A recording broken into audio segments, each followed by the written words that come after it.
जोहार दोस्तों, स्वागत है आपका हमारे चैनल एनके क्लासेस में,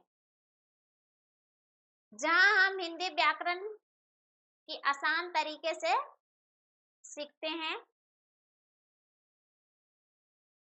आज का टॉपिक सर्वनाम है।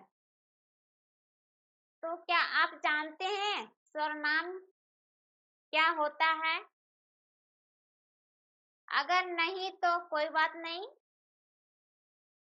आज इसे बहुत ही सरल तरीके से सीखेंगे।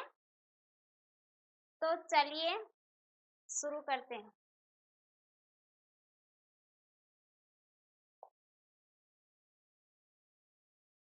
क्या है सर्वनाम की परिभाषा?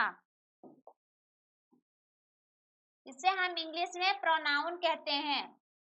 इंग्लिश में प्रोनाउन कहते हैं। सर्वनाम वह शब्द होता है जो संज्ञा के स्थान पर प्रयोग किया जाता है। यह वाक्य को दोहराव से बचाने के लिए प्रयोग में लाया जाता है और वाक्य को सरल, प्रभावी एवं संक्षिप्त बनाने में सहायक होता है। उसे सर्वनाम कहते हैं। अगर हम इसको शॉर्ट में परिभाषित करेंगे तो सर्वनाम वह शब्द होता है जो संज्ञा के स्थान पर प्रयोग किया जाता है, उसे हम सर्वनाम कहते हैं।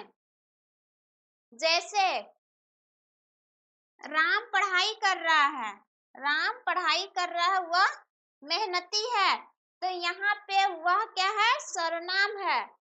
तो वह राम के लिए प्रयुक्त सर्वनाम है। यहाँ पे वह राम के लिए प्रयुक्त सर्वनाम है। उसी प्रकार से रवि और मोहन स्कूल गए हैं। रवि और मोहन स्कूल गए हैं तो वे दोनों अच्छे छात्र हैं। वे दोनों अच्छे छात्र हैं। तो यहाँ पे यहाँ पे क्या है? आपका सर्वनाम है। तो वे यहाँ रवि और मोहन के लिए प्रयुक्त हो रहा है। वे यहाँ रवि और मोहन के लिए प्रयुक्त हो रहा है।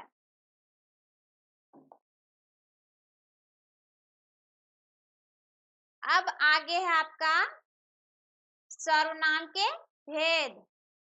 सर्वनाम के भेद मुख्य रूप से 6 हैं।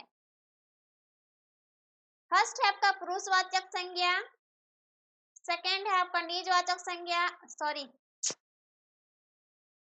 फर्स्ट है आपका पुरुषवाचक सर्वनाम, सेकंड है आपका निजवाचक सर्वनाम, थर्ड है आपका निश्चयवाचक सर्वनाम, फोर्थ है आपका अनिश्चयवाचक सर्वनाम, 5 है आपका संबंधवाचक सर्वनाम और 6 है आपका प्रश्नवाचक सर्वनाम।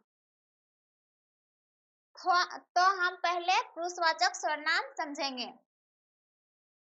तो इस सर्वनाम का प्रयोग किसी व्यक्ति, वस्तु, स्थान पर किया जाता है तो इसे पुरुषवाचक सर्वनाम कहते हैं।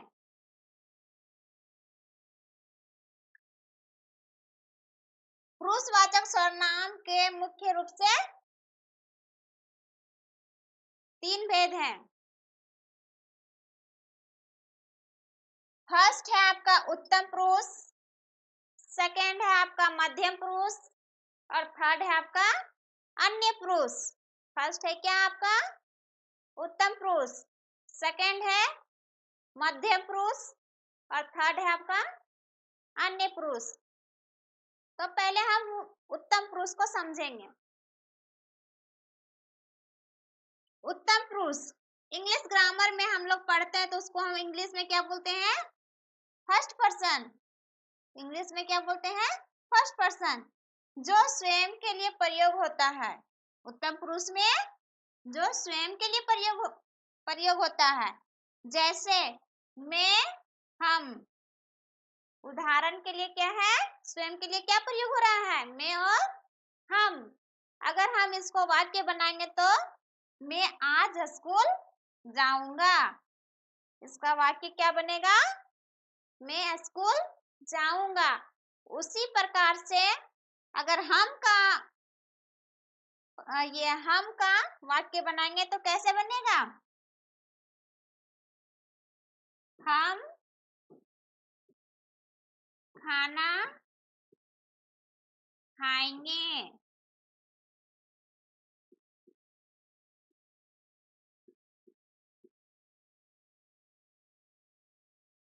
ठीक, समझ में आ गया होगा।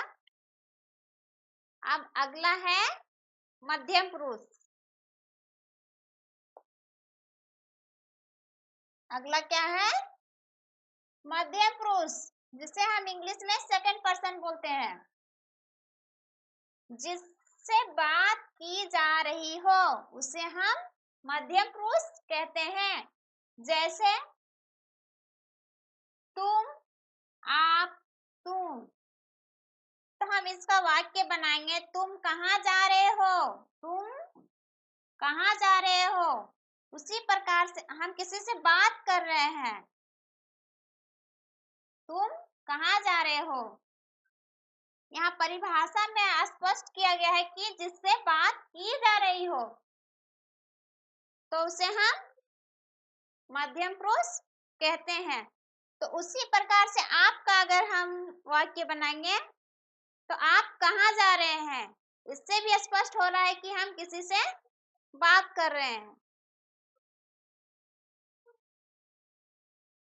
अगला है आपका थर्ड पर्सन। अगला है आपका थर्ड पर्सन यानी अन्य पुरुष, जिसके बारे में बात हो रही हो। जिसके बारे में बात हो रही हो। जैसे वह, ये, वे, यह। इसका वाक्य बन रहा है, वह बहुत अच्छा लड़का है। यानी इसमें क्या बताया जा रहा है कि किसी के विषय में बात हो रहा हो। तो वह बहुत अच्छा लड़का है। उसी प्रकार से ये का भी हम वाक्य बना सकते हैं, वे का भी वाक्य बना सकते हैं और यह का भी वाक्य बना सकते हैं।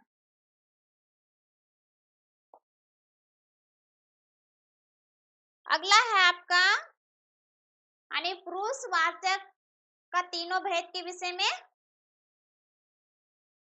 समझ गए होंगे। तो आगे है आपका निजवाचक सर्वनाम। निजवाचक सर्वनाम में क्या होता है कि स्वयं के लिए प्रयोग किया जाता है। निजवाचक में क्या होता है? जो स्वयं के लिए प्रयोग किया जाता है। अब चलिए परिभाषा देखते हैं। जो सर्वनाम स्वयं पर ही लागू होते हैं उन्हें निजवाचक सर्वनाम कहते हैं।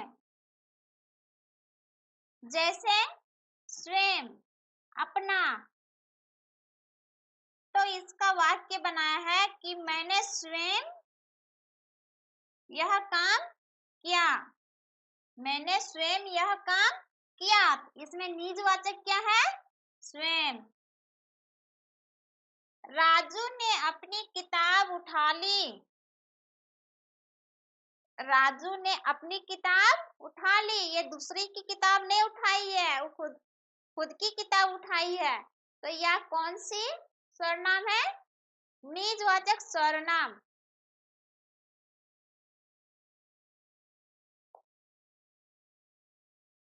आगे है आपका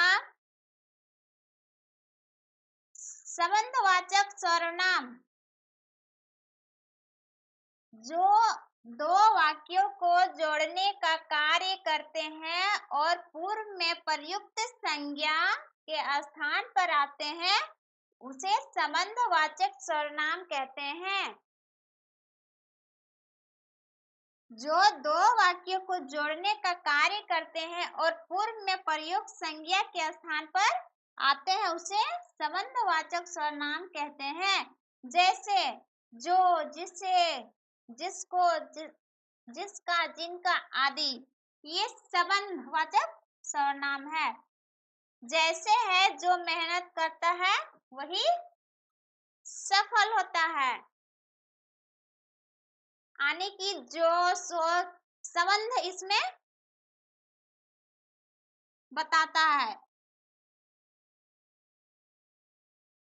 इसका उदाहरण और एक हम दे सकते हैं,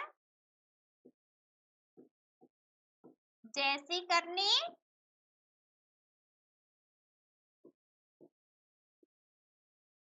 वैसी भरनी। तो इसमें संबंधवाचक क्या है? इसमें जैसी और वैसी।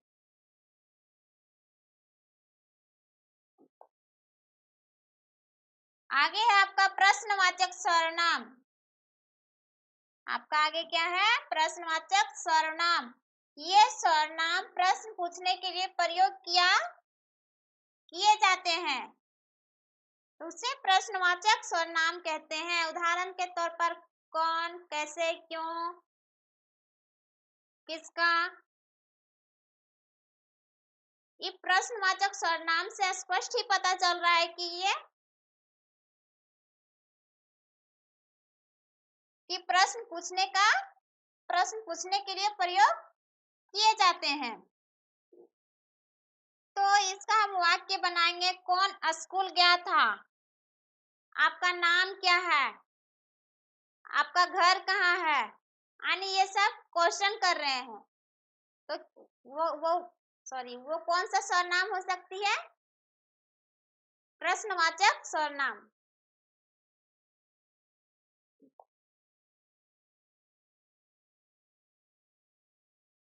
आगे है आपका अनिश्चयवाचक सर्वनाम।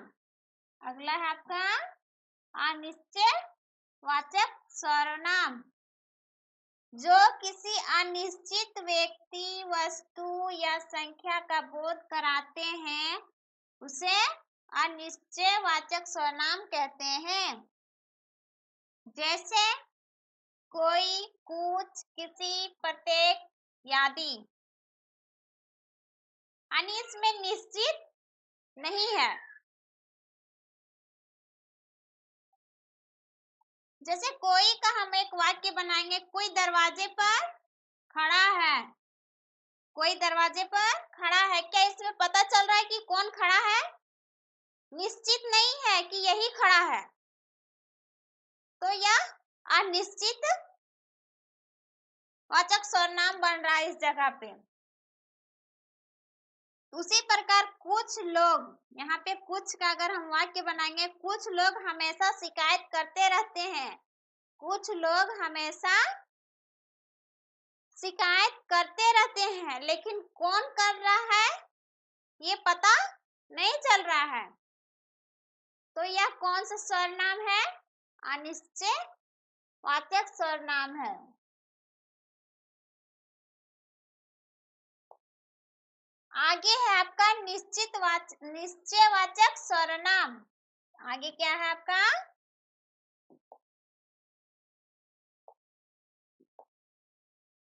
निश्चयवाचक सर्वनाम। ये सर्वनाम किसी निश्चित व्यक्ति, वस्तु या स्थान को दर्शाते हैं, वह निश्चयवाचक सर्वनाम है। यानी इसमें निश्चित है। जैसे यही, वही, स्वयं आदि। यानी यही मेरी पसंदीदा पुस्तक है। मतलब इसको निश्चित पता है कि ये मेरा मनपसंद का पुस्तक है, तो यह निश्चयवाचक सर्वनाम है।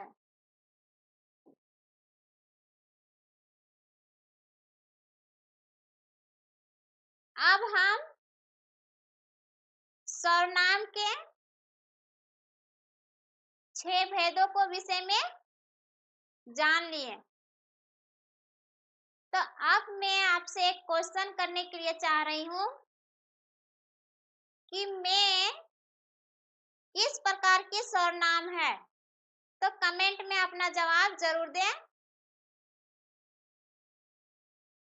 तो दोस्तों आज हमने सर्वनाम और उसके 6 प्रकारों के विषय में विस्तार से समझे।